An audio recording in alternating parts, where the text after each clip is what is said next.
Boa noite a todos. A graça e a paz do Senhor Jesus, irmãos. Privilégio sempre a gente estar aqui no domingo. Sempre gosto de pensar nisso. E que bom que seu domingo foi legal? Foi bom? Glória a Deus. Obrigado, Mário. Queridos, recentemente saímos de uma conferência missão, com tantas coisas, tantos testemunhos maravilhosos. Você estava aqui na conferência missão? Dá um sinal se você estava aqui. Metade mais ou menos do pessoal. E eu tive notícias, por exemplo, de muitos efeitos positivos, muitos efeitos instigadores a uma vida. Pode trazer. Deixar aqui. Entendi. É porque não estava ali, né? Normalmente fica aqui. Desculpa. Já tem. Então fica 2. Obrigado. Fartura, muita água. E recebi notícias, né? Até pequenos grupos aí contando o desejo, depois da conferência, como eles se instigaram para fazer mais para Deus. Ouvindo o testemunho de um casal Tissin, 50 anos de ministério, servindo a Deus, servindo a comunidade, sociedade, em culturas diferentes. E, sinceramente, irmãos, para mim esse foi o efeito que eu queria gerar na conferência. Fiquei muito feliz. Eu acho que missão cumprida para o desejo que eu estava em trazer aquele casal e ouvirmos tantos testemunhos maravilhosos.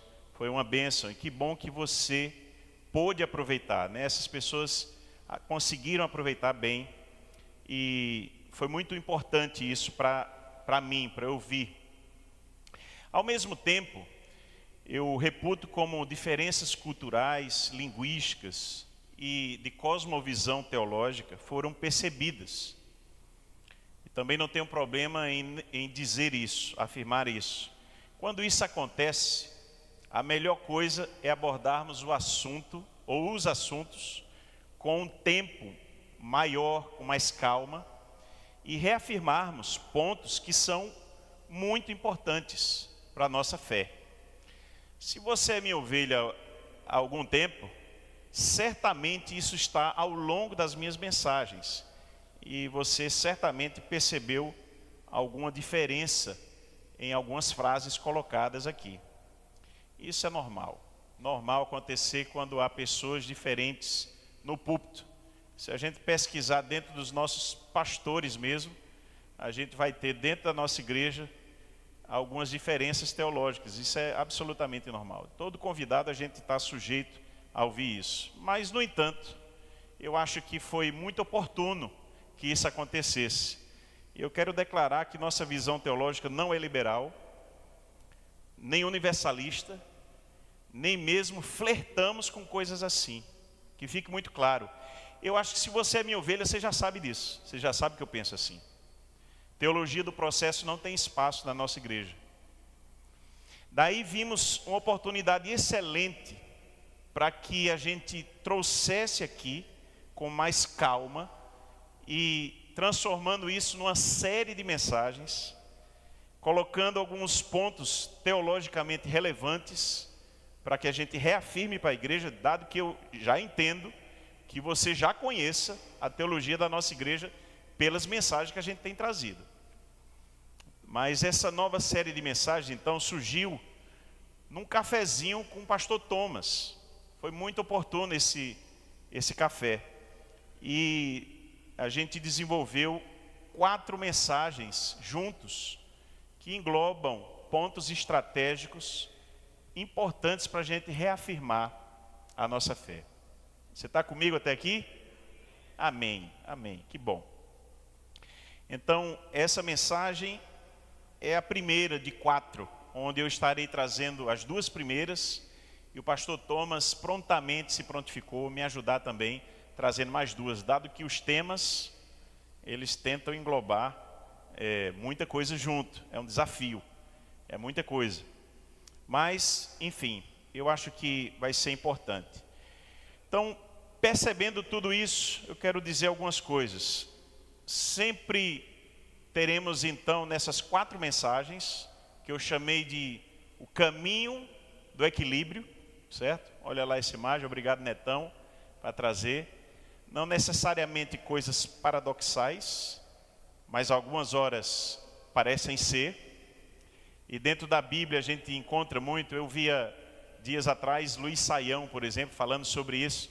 E Saião tem uma visão muito importante de dizer, olha, o hebraico, e ele entende muito de hebraico, ele diz, o hebraico às vezes tem essa aparente tensão de se falar uma coisa, imediatamente outra. O livro de Oséias, por exemplo, você vê Deus dizendo que vai pesar a mão sobre sobre o seu povo, depois a gente vê Deus dizendo, mas olha, eu amo vocês, eu quero o melhor para vocês, eu tenho planos de bênção para vocês. E outros profetas e outros textos fazem isso. É uma tensão entre 2 lados.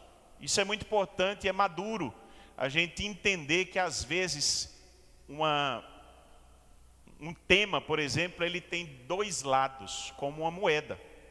E se você fala só de um lado e não fala do outro lado, essa ideia vai ficar partida.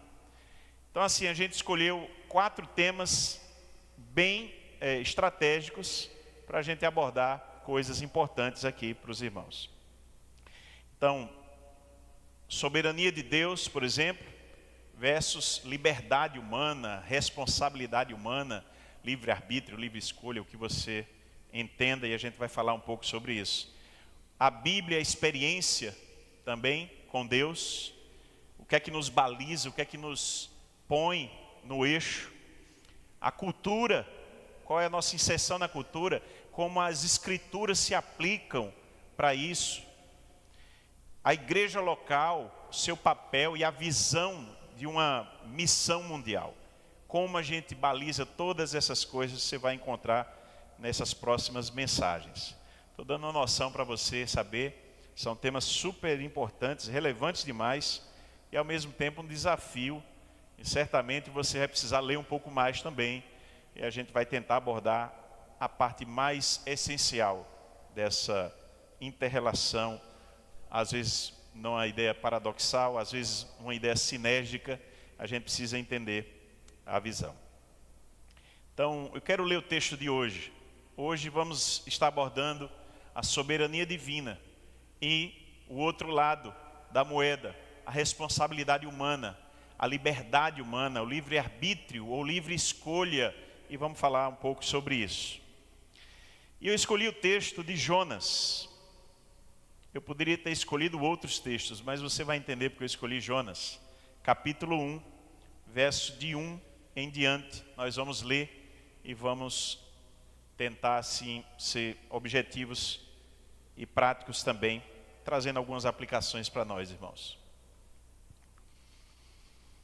Diz assim a palavra do Senhor, Jonas, capítulo 1, a partir do primeiro verso 1. Vamos ler na NAA, a versão Nova Almeida, atualizada. Obrigado. A palavra do Senhor veio a Jonas, filho de Amitai, dizendo, e eu já estou vendo que a minha versão aqui está diferente. Tenta achar a minha versão, eu acho que eu peguei, aconteceu isso já algumas vezes, peguei uma outra versão achando que era a NAA e estava em outra. A minha versão diz assim, e veio a palavra do Senhor a Jonas, filho de Amitai, dizendo, levanta-te, vai à grande cidade de Nínive e clama contra ela, porque a sua malícia subiu até minha presença. Porém Jonas se levantou para fugir da presença do Senhor para Tarsis. E descendo a Jope, achou um navio que ia para Tarsis. Pagou, pois, a sua passagem e desceu para dentro dele, para ir com eles para Tarsis, para longe da presença do Senhor. Mas o Senhor mandou ao mar um grande vento, e fez-se no mar uma forte tempestade, e o navio estava a ponto de quebrar-se. Então temeram os marinheiros, e clamavam cada um ao seu Deus, e lançaram ao mar as cargas que estavam no navio, para o aliviarem do seu peso. Jonas, porém, desceu ao porão do navio e, tendo-se deitado, dormia um profundo sono. E o mestre do navio chegou-se a ele e disse-lhe: que tens, dorminhoco? Levanta-te, clama ao teu Deus.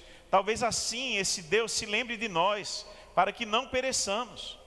E diziam cada um ao seu companheiro: vinde e lancemos sortes, para que saibamos por que causa nos sobreveio este mal. E lançaram sortes, e a sorte caiu sobre Jonas.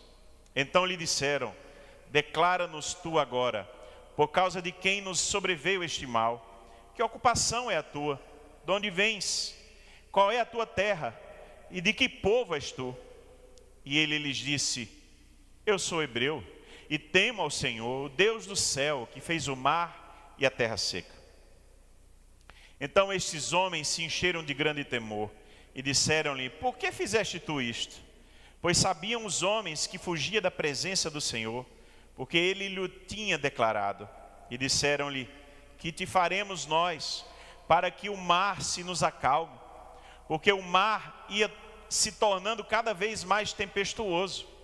E ele lhes disse: levantai-me e lançai-me ao mar, e o mar se vos aquietará, porque eu sei que por minha causa vos sobreveio esta grande tempestade. Entretanto, os homens remavam para fazer voltar o navio à terra, mas não podiam, porquanto o mar se ia embravecendo cada vez mais contra eles. Então clamaram ao Senhor e disseram: ah, Senhor, nós te rogamos que não pereçamos por causa da alma deste homem, e que não ponhas sobre nós o sangue inocente, porque tu, Senhor, fizeste como te aprouve. E levantaram a Jonas e o lançaram ao mar, e cessou o mar da sua fúria. Temeram, pois, estes homens ao Senhor com grande temor, e ofereceram sacrifício ao Senhor, e fizeram votos. Preparou, pois, o Senhor um grande peixe, para que tragasse a Jonas, e esteve Jonas 3 dias e 3 noites nas entranhas do peixe. Que o Senhor aplique sua palavra aos nossos corações. Amém? Feche seu olho um instante e peça que o Espírito Santo ministre ao seu coração hoje. Seja Ele falando ao seu coração. Faça essa oração com todo o seu coração. Sim, Senhor. Pedimos que o Teu Espírito Santo nos instrua, que hoje esse espaço aqui seja inundado com a Tua presença, Senhor. Que todo espírito contrário seja derrubado agora em nome de Jesus. E que o Senhor seja o Senhor ministrando com a Tua paz, com a Tua bênção, nesse lugar, falando a cada coração aqui. É nossa oração, em nome de Jesus. Amém.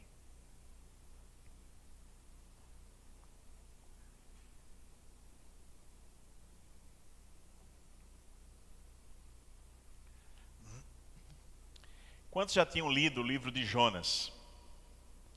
Boa parte. Alguns talvez não conhecessem. Jonas é um personagem bíblico, um profeta, dito profeta menor, porque o livro é menorzinho. Mas uma história tão conhecida. Aquele profeta que é rebelde. Ele vai fazendo a sua própria vontade, contrária à vontade de Deus. Ele vai para o lado oposto, aonde Deus tinha mandado ele ir. Deus queria alcançar a cidade de Nínive, porque na soberania divina, a gente sabe que Deus tem planos, trabalha, e Ele faz da maneira própria, no tempo dEle, da maneira dEle. E Deus manda Jonas ir, mas esse profeta, ele não quer ir, porque os ninivitas são inimigos do povo de Israel. Seria mais ou menos hoje mandar um profeta de Israel ir lá para o Irã. Quem está entendendo o que eu estou dizendo? Ainda há guerra, povo inimigo, e alguém vai dizer: e eu ir para o Irã vou nada, eu quero que aquele povo morra, eu quero que ele se exploda. Muitos poderiam pensar assim. Jonas tem uma pegada um pouco semelhante, a gente não sabe exatamente o que é que estava no coração de Jonas, mas ele não quis. E ele vai na direção oposta, pega um navio contrário.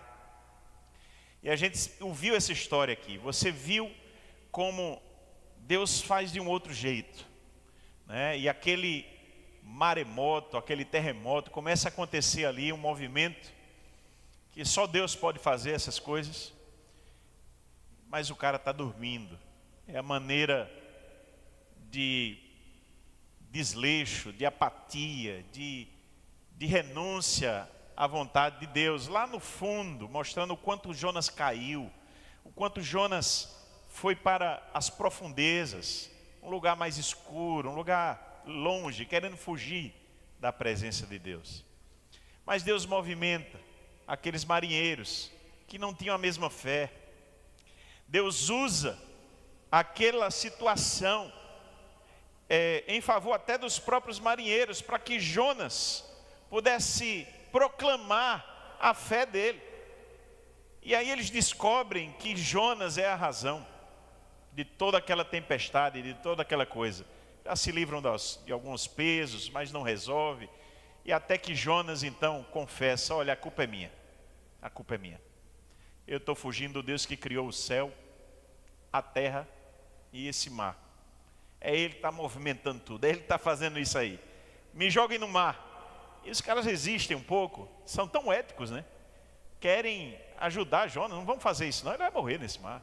A ideia ali, eu não sei, a gente não sabe o que é que passa na cabeça deles, mas é essa ideia de tentar resolver de outro modo, até que eles concordam e jogam Jonas. Mas há ali frutos. Aquele povo glorifica a Deus, fazem votos. É um povo que entendeu um Deus que não entendia, que não compreendia. Então Deus usa até uma situação inusitada na cabeça de Jonas, na minha cabeça ou na sua. Mas Deus já sabia o que ia acontecer. E Deus permite, na sua grandeza de ser Deus e saber presente, passado, futuro, de conhecer o homem profundamente, de conhecer todas as culturas, todas as situações. Deus é aquele que a gente não alcança, a nossa mente não alcança. Um Deus operante, um Deus que está em todo o tempo, trabalhando, fazendo como Ele lhe apraz. A soberania divina é algo presente em toda a palavra. O Deus que cria, o Deus que cria o universo, o Deus que controla todas as coisas, até endurece o coração de um homem, de um faraó, endurece a vida de alguém, mas também podemos ver de um outro lado, um homem, um ser humano que tem, de alguma maneira, um poder de escolha,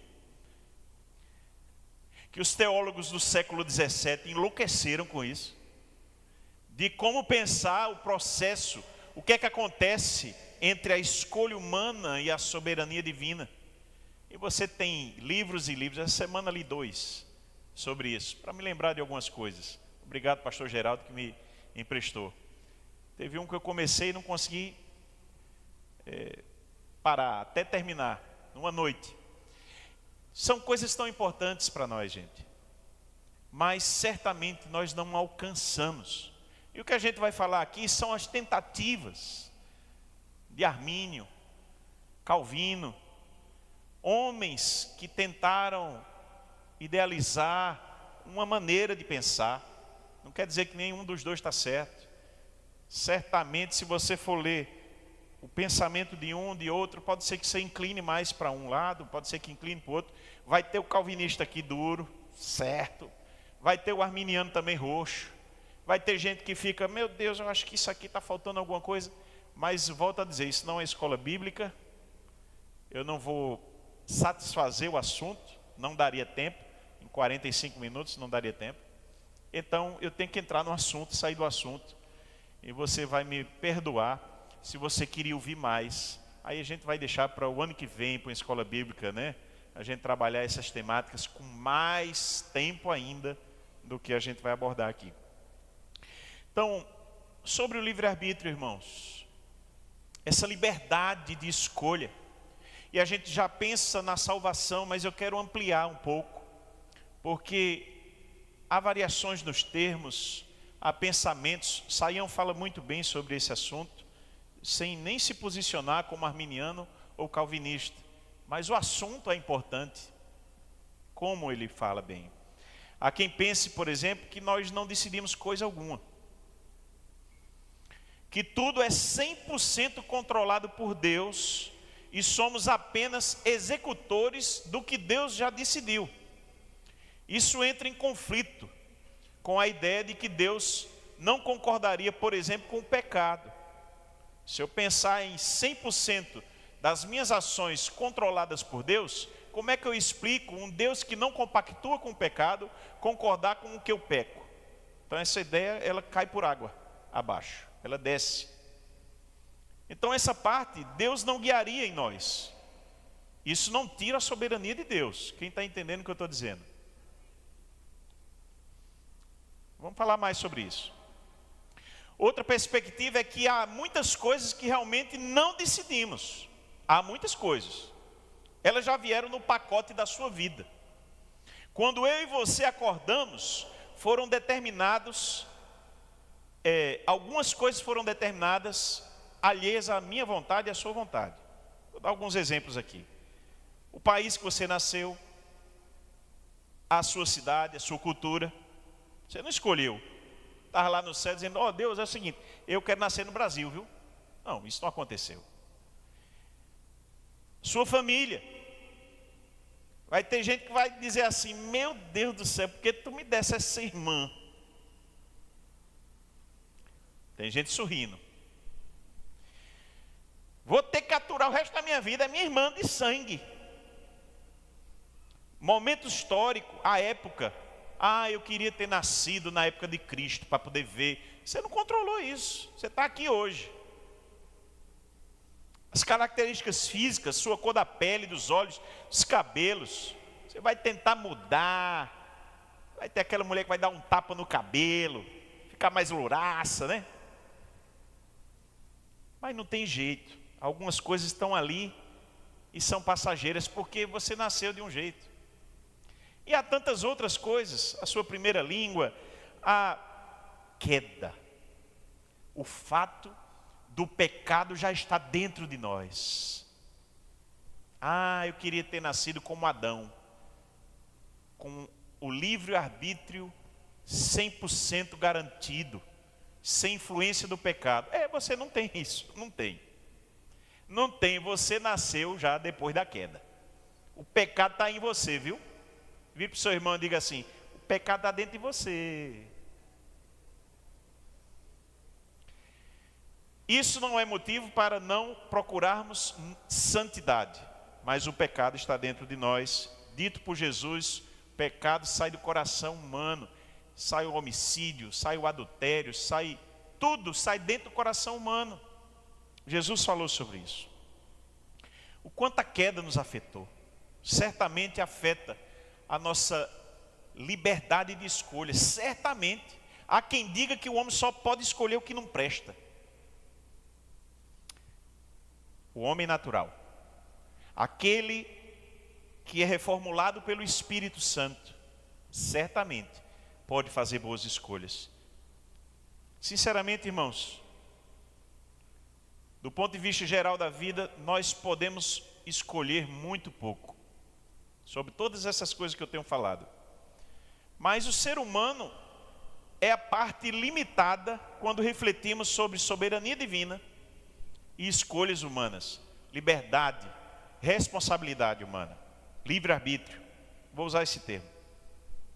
Mas você entende, né? Não é o mesmo que Adão. Estou só usando. Há quem se complique com esses termos assim. A pessoa não vai dizer, não, pastor, livre-arbítrio mesmo a gente não tem, porque isso aí só Adão. Deixa de besteira. Você entende o que eu estou dizendo? Livre-arbítrio é a palavra mais usada. E falando sobre poder, capacidade de fato, conseguir algo, Se quisermos voar até a lua hoje, nós podemos? Não conseguimos. Talvez Elon Musk daqui a pouco vai conseguir. Ou se quiser mudar alguma coisa muito inerente a nós, como a cor dos olhos, a gente não vai conseguir. Pode botar uma lente, mas a cor mesmo você não vai mudar. E tem homem que pode menos ainda do que pensa. Ele acha que pode muito. Se ele tem muito dinheiro na conta, ele vai achar que pode muito, que pode demais. Mas se ele for casado, por exemplo, já, ele vai saber que ele pode muito menos do que ele pensava. Os homens concordam comigo, não? As mulheres estão dizendo amém também. Então, queridos, nossa liberdade de escolha, de um modo geral, não só sobre salvação, ela está afetada. Ela está afetada. Mas a gente não pode dizer que não temos algum poder de escolha. Inclusive, eu vou entrar na questão da salvação no final, mas no segundo ponto. Então, o primeiro ponto eu quero que você saiba, eu demorei um pouco mais para você entender onde eu vou chegar. O primeiro ponto de hoje é: o homem tem livre escolha, ou livre arbítrio, como você precise ou prefira falar. Portanto, escolha bem. Eu vou repetir. O homem tem livre escolha. Portanto, escolha bem. É uma liberdade, entre aspas, que eu estou colocando, mas ele tem. Eu e você precisamos escolher muitas coisas. Precisamos. Vamos inclusive ser responsabilizados por Deus pelas escolhas que fazemos. Deus não isenta o homem da responsabilidade da sua escolha. Portanto, aquele que diz assim, descaradamente, o homem não tem livre-arbítrio, Deus controla todas as coisas. Opa! Cuidado. Cuidado, porque Deus, isso pode ser desculpa para alguns, para as péssimas escolhas que está fazendo na vida, e ele se apega a uma parte, uma fala de um reformado, para justificar tanta coisa e botar tudo a culpa em Deus. Isso é teologia muito barata, muito barata. Falamos em livre-arbítrio, livre escolha. Certamente vamos tomar decisões e vamos ser responsabilizados. Gálatas 6, versos 7 e 8 diz assim: não se enganem, de Deus não se zomba, pois aquilo que a pessoa semear, isso também colherá. Quem semeia para a sua própria carne, da carne colherá corrupção. Mas quem semeia para o Espírito, do Espírito colherá a vida eterna. Mateus 12, verso 35, Mateus 12, 35, diz assim: a pessoa boa tira do tesouro bom coisas boas, mas a pessoa má do mau tesouro tira coisas más. Digo a vocês que no dia do juízo, as pessoas darão conta de toda palavra inútil que proferirem, porque pelas suas palavras você será justificado, pelas suas palavras você será condenado. Então alguns escribas e fariseus disseram a Jesus: mestre, queremos ver algum sinal feito pelo Senhor. Mas ele respondeu: uma geração perversa e adúltera pede um sinal, mas nenhum sinal lhe será dado senão do profeta Jonas. Porque assim como Jonas esteve 3 dias e 3 noites no ventre do grande peixe, assim o Filho do Homem estará 3 dias e 3 noites no coração da terra. Ninivitas se levantarão no juízo com esta geração e a condenarão, porque se arrependeram com a pregação de Jonas. E aqui está quem é maior do que Jonas. Preste atenção que está por trás dessa conversa. É uma fala de Jesus sobre inclusive o texto original que eu li aqui de base para hoje. E Jesus está dizendo assim: Deus não vai ter ninguém por inocente. Vocês sabem da história. Os ninivitas, que Deus ia pesar a mão sobre eles, converteram o coração. A gente vai saber isso em Jonas capítulo 3, já. Mas eles se converteram. E o que é que salva vocês? A mão de Deus vai pesar. Deus não vai ter pena de quem não se arrependeu, porque Deus é justo. E olha só, ele tinha acabado de dizer, no dia do juízo, as pessoas vão dar conta das palavras. Preste atenção, esse texto está falando até das palavras, que as pessoas vão dar conta. As palavras, imagine as ações, isso inclui também os pensamentos, inclui tudo, as omissões. Isso é o que, irmãos? Responsabilidade humana. O soberano Deus vai julgar os homens. Esse processo, há pensamentos, e a gente vai chegar lá. Estou falando ainda sobre essa questão das decisões. É mais fácil aceitar que seremos cobrados pelas nossas escolhas. É líquido e certo, biblicamente, que temos escolhas a fazer. Se Deus nos responsabilizará em cada uma das escolhas que fazemos, não há sentido pensarmos que somos robôs automatizados, que Deus manipula as nossas decisões, até porque quando a gente decide mal, a gente não pode culpar Deus. Esse é o pensamento do Armínio, Jacó Armínio, e eu sei que ele estudou em escola calvinista, pensou diferente dos calvinistas, enquanto todos na atmosfera pós-reforma, eu estou falando do século 17, 1600 e cocada, ali se falava, o homem está escravizado pelo pecado e precisa da obra de Deus para escolher a fé. E o assunto é salvação aí. E aí alguém se levanta e diz, o homem é capacitado pela graça preveniente, tem livre arbítrio para escolher seguir a Deus ou não. E aí, muita calma nessa hora, você vai ter que me ouvir até o final, tá? Eu realmente penso que não somos robôs. Eu acho coerente biblicamente, até porque é impossível colocarmos Deus nos fazendo pecar. Impossível. Não tem como encaixar. Você pode tentar dizer de outro modo. Eu tenho amigos que tentaram me defender isso de outro modo, mas se a gente fosse guiado por Deus na hora do pecado, não tem como. Então Deus não manipula isso. Tiago capítulo 1, verso 13 a 15. Eu quero saltar esse texto para você. Ninguém ao ser tentado diga, sou tentado por Deus, porque Deus não pode ser tentado pelo mal, e Ele mesmo não tenta ninguém. Ao contrário, cada um é tentado pela sua própria cobiça, quando esta o atrai e seduz. Então a cobiça, depois de haver concebido, dá à luz o pecado. E o pecado, uma vez consumado, gera morte. Acabou. Quer que eu desenhe? Não tem como você dizer, culpar Deus pelos seus erros. Não tem. E aí, Deus nunca, irmãos, será a fonte para o homem pecar. Preste bem atenção no que eu estou dizendo. Deus, soberano Deus, não deixa de ser soberano, mas jamais será a fonte de alguém se rebelar contra Ele. Não vai ser. Quando Jonas tomou uma decisão contrária à vontade de Deus, era Jonas sozinho. Deus não estava nisso, embora Ele está aqui, olhando, e eu fico pensando, Deus, eu não vou aproveitar essa situação. Essa é uma maneira de pensar. Muito humana, né? Muito nossa, de dizer assim, para a gente sistematizar a coisa.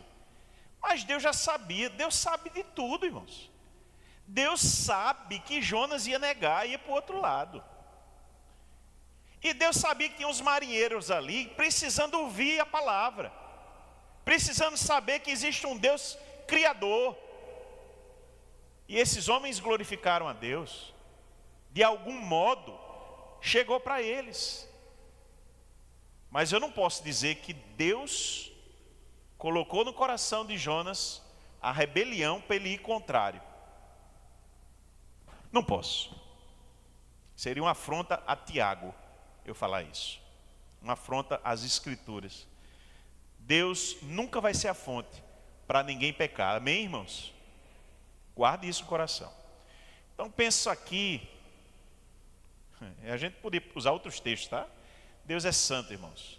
Deus é santo. Aliás, Apocalipse, Isaías, capítulo 6, não diz que Deus é santo. Diz assim: Deus é santo, santo, santo. 3 vezes. Deus é santo, santo, santo. Não tem como ele concordar direto ou indiretamente com o pecado. Entenda isso. Deus é santo, santo e santo. Não compactua com o pecado. Não concorda. Por isso você está em pecado. Peça perdão a Deus. Se arrependa do seu pecado. Você vai ser julgado por ele. É tempo de voltar. Seja qual for o pecado que você está guardando. Eu penso que na corrida aqui, Armínio saiu na frente. Eu acho que ele fala bem sobre isso. Mas me escuta até o final. Jonas. E Jonas vai para o lado oposto. Deixa eu aplicar isso para nós. Você já ouviu gente culpando Eva por conta das dores de parto? Um dia que eu me encontrar com Eva, eu já vi mulheres dizerem isso, por causa dessas dores de parto. Mulher, tu é igual a Eva. Tu é igual. O pecado está aí. O pecado. A culpa não é de Eva, não. A culpa é tua também, é nossa. Você é o único responsável por suas ações. O único. Responsabilidade humana que eu estou falando. Responsabilidade. E Deus não deixa de ser soberano nessa hora. De algum modo, essas coisas se encontram. Não são paradoxais. E olha, pode não caber na minha caixa mental, nem na sua. Mas o homem vai levar a culpa dos erros que cometeu. E Deus continua sendo soberano. Como essas coisas se encaixam, é um problema meu e seu. Quem está entendendo o que eu estou dizendo? São 2 faces de uma moeda só. Aí os homens vão tentar explicar. Cada um de um jeito. Mas você vai prestar contas das suas decisões. Estamos decidindo o tempo todo, irmãos. Todos os dias, decisões pessoais, acordar ou adiar o despertador. O que comer, o uso do tempo livre, se vai fazer exercício, se tem lazer, se está trabalhando demais. Os relacionamentos, buscar resolver ou ignorar os conflitos. Dedicar tempo à família, amigos, parceiro, à igreja, servir. Ajudar alguém ou focar nos próprios interesses. Você está sendo chamado todos os dias. E assuma as suas escolhas. Mas melhor do que isso, faça boas escolhas. Você pode ouvir a outra série de mensagens que eu falei sobre escolhas. No trabalho, cumprir ou procrastinar as responsabilidades. Buscar excelência em tarefas ou entregar o básico. E aí segue toda a área. Economizar nas finanças ou gastar impulsivamente, ser gentil ou agir indiferente com as pessoas. Então, estamos escolhendo o tempo todo, de forma que precisamos escolher bem. Guarda essa aplicação para você. Escolha bem. Ponto 2. Deus é soberano e usa situações para cumprir os seus propósitos. Vou repetir. Deus é soberano e usa situações para cumprir seus propósitos. Eu poderia até ser redundante, dizendo assim: Deus é completamente soberano. Quem manda é Ele. Acabou. Não tem espaço para nada mais. Eu acho que Calvino agora se alegrou. Se alegrou comigo, empatou com o Armínio. Eu acho que eu sou mais soberano do que muito calvinista. Soberano. Eu defendo mais a soberania, às vezes, do que muito calvinista. E aí vamos falar um pouco dessa outra face da moeda. Surgem gigantes perguntas com isso aí também. Olha, Deus deixou de ser soberano porque Jonas escolheu não cumprir a vontade dele? Claro que não. E a história vai mostrar o outro lado, o lado da moeda, que é a soberania divina. Vamos continuar então a história de Jonas logo, porque depois eu vou dizer algumas considerações. Deus manda esse grande vento, essa tempestade, um maremoto. Deus manda os homens conversarem com Jonas. Deus está, guiando aquele processo ali, irmãos. Tem um negócio ali que a gente não compreende muito bem como as coisas funcionam dentro do coração humano. Deus tocando ali, fazendo ali, suscitando alguma coisa. Não isenta as responsabilidades, mas Deus está ali, trabalhando. Deus é Deus. Acabou, Deus é Deus.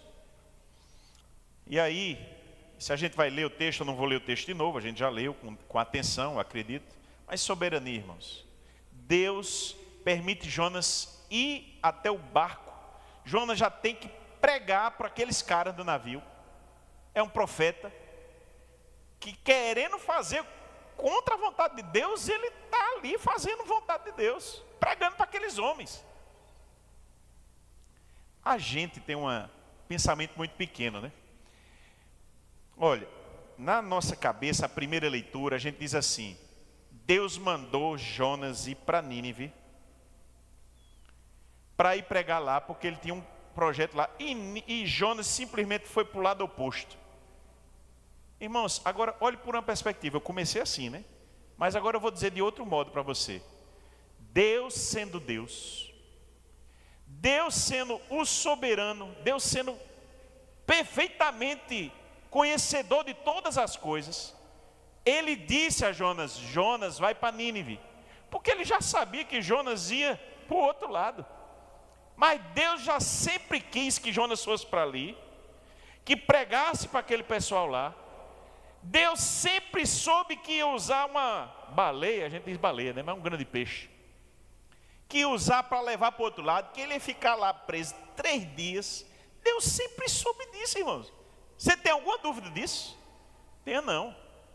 Deus é onisciente, é onipotente, é soberano. Deus é Deus.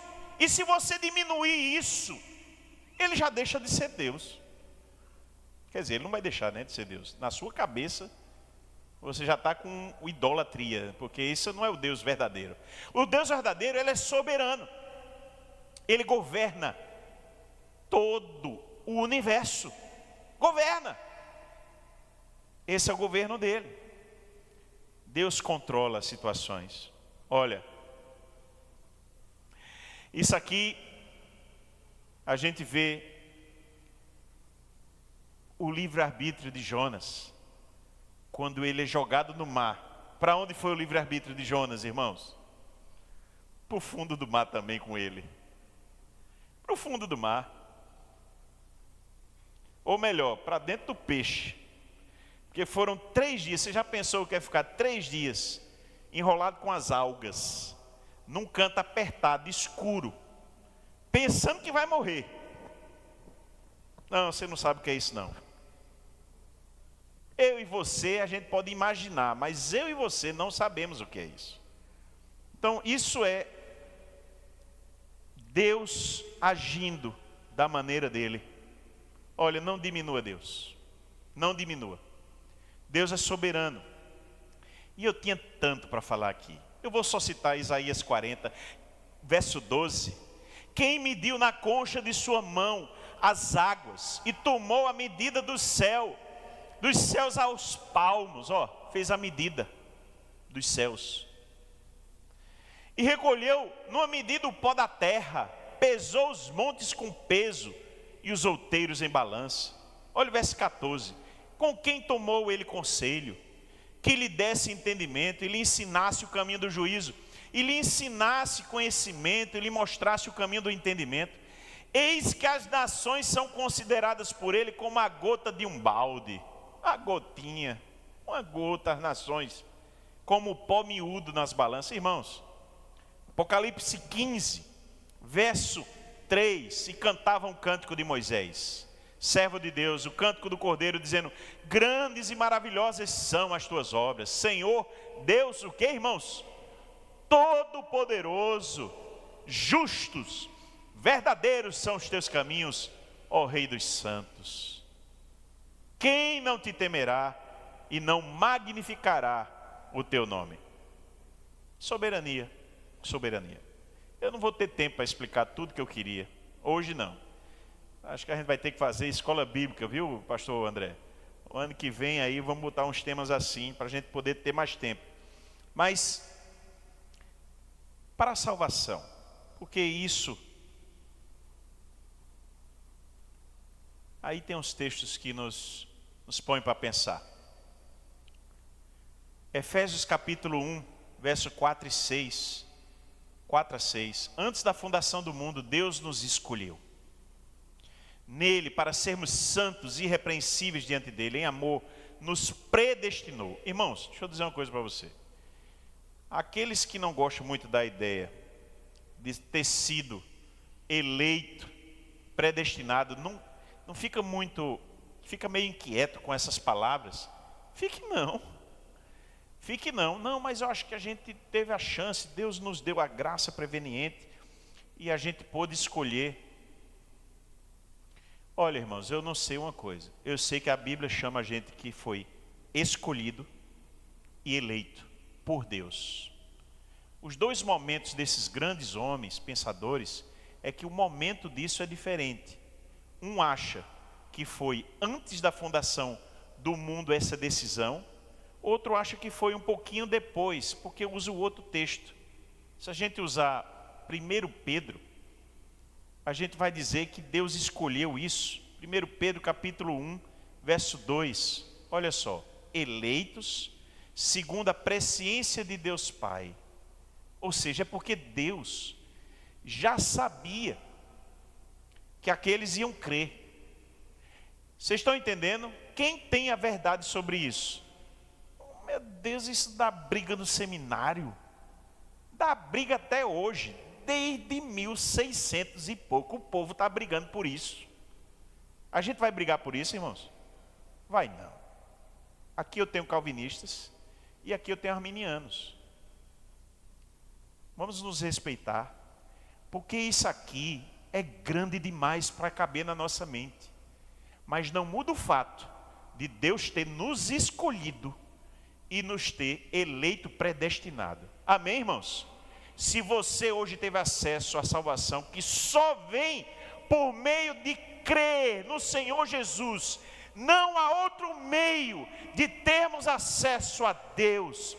Nós precisamos crer no Senhor Jesus, na obra redentora dele. Tenho falado isso inúmeras vezes. Eu espero que ninguém tenha dúvida disso. Não há outro meio de salvação, irmãos. É fé no Senhor Jesus, é pura graça de Deus, mediante a fé no sacrifício de Jesus por nós. E essa é a nossa missão, espalhar isso para o mundo. Mas Deus não deixou de ser soberano. Deus não deixou de nos escolher, de nos eleger e nos predestinar. Se é porque Ele já sabia que você ia crer ou não, ou se Ele escolheu, independente do que você ia opinar ou não, porque você está morto, delito e pecado, que é a linha calvinista. Pouco importa para mim e para você, irmãos. Não muda a nossa missão, nós temos que pregar. Não muda o fato, só muda uma coisa, de você ter razão na hora dos debates. Grande tolice, ter razão na hora do debate. Se a gente conhece as linhas teológicas, eu sei que o assunto é perturbador, mas nós vamos rejeitar o universalismo, que prega, se Jesus morreu por todos, todo mundo é salvo. Essa linha do universalismo é aquela que, na prática, Jesus morreu por todos. Então todo mundo vai ser salvo de algum jeito, Deus é amor, e o povo faz o que quer por aí. Alguns pensando nisso, viu? Vive a vida que quer, porque acha que no final tudo vai acabar em pizza. Sabe com quem você vai comer essa pizza? Com o diabo. Lá no inferno. Somente. Outras linhas é o calvinismo extremo, né? Extremado, que se Deus é quem salva, se Deus é soberano e escolhe o que vai acontecer, então eu não preciso fazer nada, eu não preciso nem pregar. Deus vai levantar aí outra pessoa que pregue. A pessoa passando pela igreja, eu já ouvi gente dizendo isso aí. A pessoa passando aí na frente da igreja vai ter vontade. Tem uma igreja aqui, eu vou entrar hoje. E entra, escuta a pregação, eu quero. Aí alguém pode dizer: pastor, eu sei da história de uma pessoa. Meu irmão, é de um. A gente tem que pregar o evangelho. A gente tem que ir lá em Curral Velho. A gente tem que ir nos lugares pregando. Eu estou quase caindo aqui, me animando. Precisamos anunciar. A missão da igreja está aí, continua. Largue de ser tapado, né? De pensar que Deus é soberano, não precisa fazer nada. Outra linha, teísmo aberto, né? A teologia do processo que a gente está falando. Clark Pinnock, John Sanders. Eu tenho que dizer o nome para os irmãos verem que eu estudei, né? Oh, besteira, meu Deus. Deus deixou uma palavra. A ideia deles é que Deus deixou a palavra aí, deixou o mundo rolando. E isso, Deus não está soberano, interferindo em nada. Eu já expus até aqui que Deus é soberano. Não é possível você ainda continuar acreditando nessa baboseira. Isso é baboseira, irmãos. Alguém rasgou o livro de Jonas da Bíblia, jogou fora. Alguém rasgou o Jó. Aliás, rasgou a Bíblia toda, né? Rasgou a Bíblia toda. Deus é soberano e ponto. Ponto. E aí a gente chega na parte final. E hoje, se eu passar 5 ou 10 minutos, me perdoe, mas foi difícil arranjar essa coisa toda nesse tema, tá?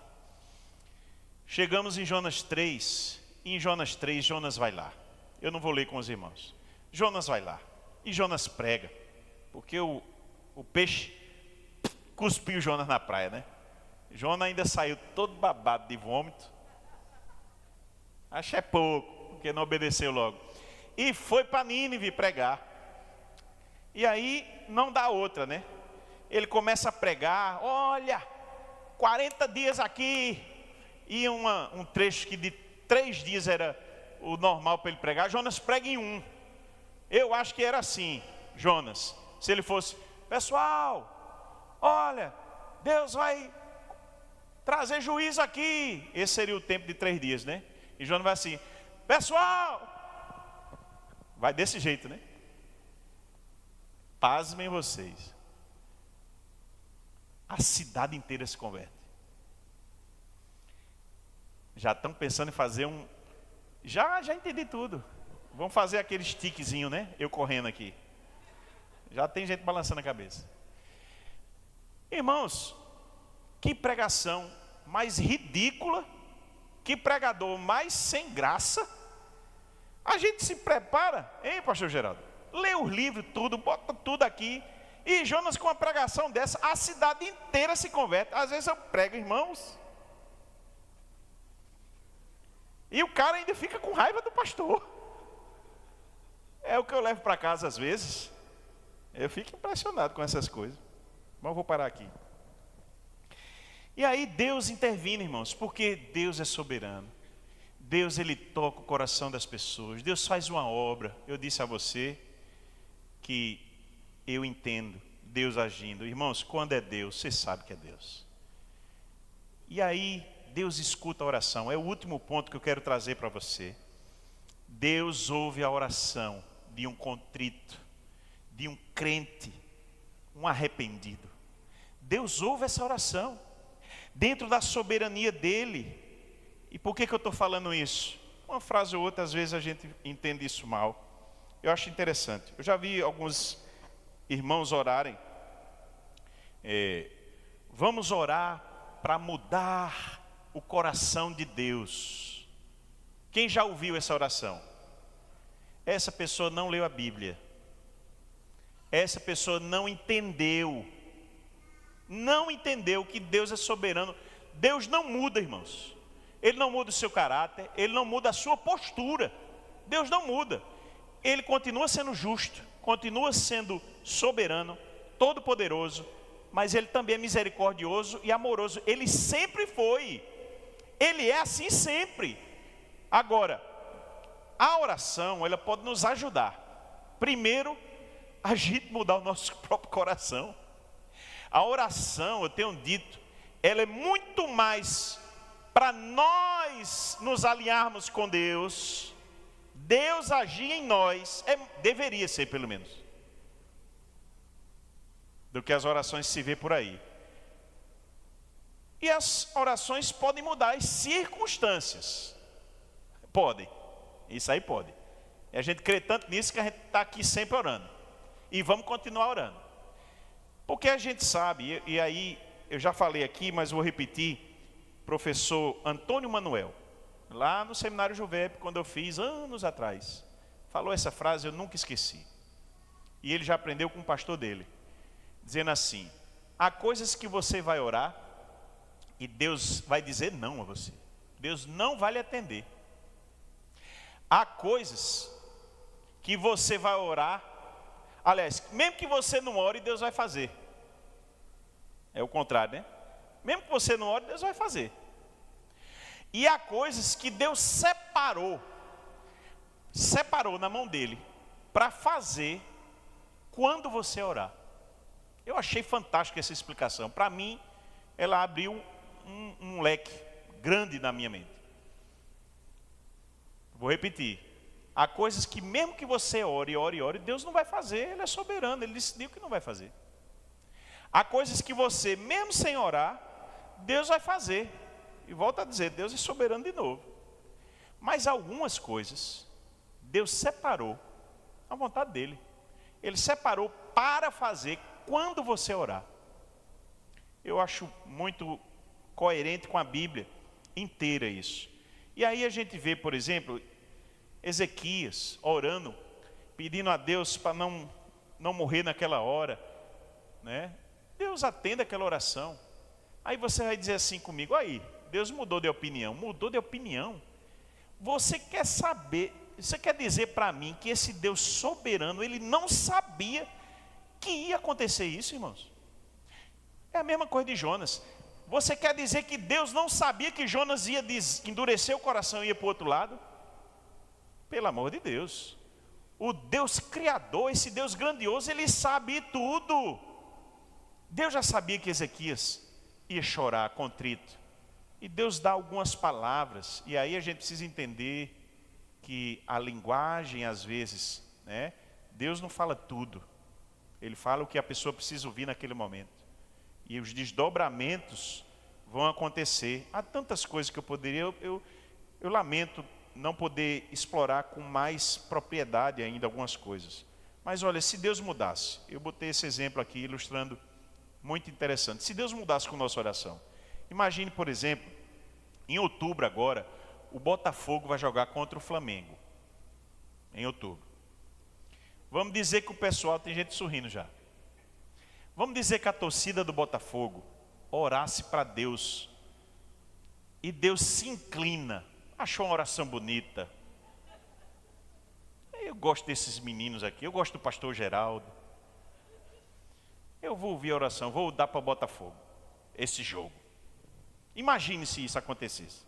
Aí depois vem a torcida do Flamengo, escuta. E vem na Igreja Batista da Orla, pastor André, pessoal. Deus, estamos aqui. Tudo bem que é uma nação inteira, viu? Mas torcida, o pessoal do Flamengo entendeu. Aí ora para o Flamengo ganhar. E agora? Deus está numa sinuca de bico, né? Porque é tudo filho dele ali também e tal. O que é que Deus vai fazer? Imagina a bagunça, os anjos lá no céu. Eita, a torcida do Flamengo está orando mais, Deus. A torcida do Botafogo agora está fazendo uma vigília. A gente vai fazer o quê? E Deus indeciso. Não, meu Deus, o que é que eu faço? Deus, meu Deus, o que é que eu... Irmãos, vocês estão vendo como é ridículo isso? Vocês estão entendendo como é ridículo isso? Quem está entendendo o que eu estou dizendo? Então não ache que quando você se ajoelhar, você vai mudar Deus. Amém, irmãos? Você não é ninguém, eu também não, somos pó. Não vá deixar de orar por isso, não. Eu quero que você entenda o que eu estou falando. Primeiro, se alinhe em coração com Deus. Vá se arrepender das besteiras de oração que você tem feito. Ou que não tem nem feito. A oração da gente precisa evoluir, irmãos. Precisa. E precisa lembrar quem é Deus. Você não está falando com qualquer pessoa, não. Você está falando com o soberano. E eu lhe digo, se a sua oração for legítima, se ela se alinha com a vontade de Deus, meus irmãos, Deus vai fazer. Só se Ele tem alguma coisa que a gente não está entendendo. Quem está entendendo o que eu estou dizendo? Tem alguma coisa ali por trás que a gente não está entendendo. Por isso ore. Ore. É para a gente orar. E aí eu falei demais hoje, meu Deus do céu, me perdoem o tempo, tá? E eu estou pulando um monte de coisa, acreditem, viu? Porque realmente esse tema, eu precisei botar muitas coisas aqui. E eu lhe digo, que bom que eu pude falar. Eu quero concluir lembrando o seguinte. E aí o coral já pode se organizar, pode vir todo para o lateral aqui. Eu quero concluir dizendo o seguinte, a soberania divina, ela rege tudo. Tudo. Eu quero que você jamais esqueça isso. Nada, absolutamente nada sai do governo de Deus. Nada. Esse é o nosso Deus, a quem servimos. A gente pode não entender, a gente pode chorar com Deus, reclamar, mas nada sai da mão do controle de Deus. Mas preste atenção também, o outro lado da moeda. Deus não tem o culpado por inocente. Tudo que eu e você fazemos na vida foi uma livre escolha, use o termo que quiser. Você decidiu. Não diga que foi pressionado, não diga que, não sei o que, eu não entendo. Não, você é responsável por tudo que você decide. Que você possa se perceber nesse processo. E só sobre a salvação, eu não me preocuparia muito com o processo. Eu me preocuparia com o que você realmente fez. Aceitar Cristo como o único e suficiente Salvador. Como isso aconteceu dentro de você. Como você foi eleito. Como você foi predestinado. Como, se Deus sabia, se não sabia, como Ele fez. Isso aí eu deixo que você fazer sua escolha. Respeite quem pensa diferente de você. Mas não se esqueça dessas duas coisas. E a terceira é, ore. Seja instigado a orar. Nosso Deus é soberano. Ele está pronto a ouvir a sua oração. E Ele quer que você se alinhe na sua oração ao coração dEle. Amém? Feche seu olho, o coral pode vir. Feche seu olho, não se distraia com o coral chegando não. Mas feche seu olho e faça uma oração verdadeira. Peça a Deus que essa palavra fique muito forte, registrada no seu coração. Deus, em nome de Jesus, obrigado, Deus. Obrigado mesmo, meu Pai, pela Tua presença nesse lugar. Eu sei que, às vezes, as coisas não saem como a gente planeja. Mas o Senhor já sabia de todas as coisas. Que lindo, Senhor. Poder confiar plenamente que Tu tens o melhor para nós. E nos dá as oportunidades. É Tua graça. Obrigado, Pai. Guarda Tua fé em nossos corações. Que a gente possa se alinhar cada vez mais com a Tua palavra. Que sejamos filhos obedientes. E que a Tua bênção esteja com todos nós, com essa igreja, hoje e para sempre. Amém. Amém.